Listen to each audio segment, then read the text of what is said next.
महिला आईने के सामने फाउंडेशन लगा रही थी, लेकिन उसकी नाक पर जो बड़ा सा तिल था वो चाहे जितनी भी कोशिश कर ले 10 परत कंसीलर की लगाने के बाद भी नहीं छिप रहा था। ये देखकर वो गुस्से से पैर पटकने लगी, क्योंकि उसका बॉयफ्रेंड किसी भी पल घर पहुंचने वाला था। गुस्से में थोड़ी देर बड़बड़ाने के बाद उसने फिर आईने की तरफ देखा और वहीं के वहीं जम गई, क्योंकि आईने में उसके माथे पर उंगलियों के निशान दिखाई दे रहे थे। वो यकीन नहीं कर पाई और धीरे से अपना हाथ उन निशानों पर रखा, और जैसे ही हाथ लगा वो निशान सचमुच मौजूद थे। ये देख वो फूट फूट कर रोने लगी। घबराहट में उसने अपने चेहरे को जोर जोर से रगड़ना शुरू कर दिया, और हैरानी की बात ये कि उसका चेहरा सच में एकदम साफ सुंदर हो गया। फिर उसने अचानक अपनी नाक को ऊपर की तरफ उठाया और पल भर में उसकी नाक लंबी और सीधी हो गई। ये असर देखकर उसके चेहरे पर खुशी थम ही नहीं रही थी। फिर उसकी नजर पास पड़ी एक मैगजीन के कवर पर लखी मॉडल की तस्वीर पर गई, और अगले ही सेकंड उसने खुद पर ही कॉस्मेटिक सर्जरी जैसा मेकओवर करना शुरू कर दिया।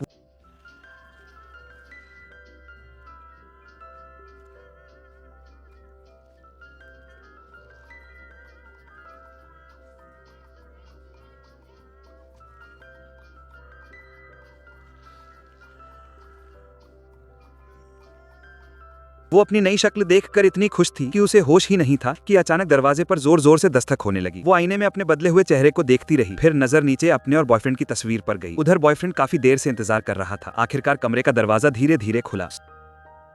Hi. Sorry, I was completely I was just about to. busy, lots of silly things. You look great.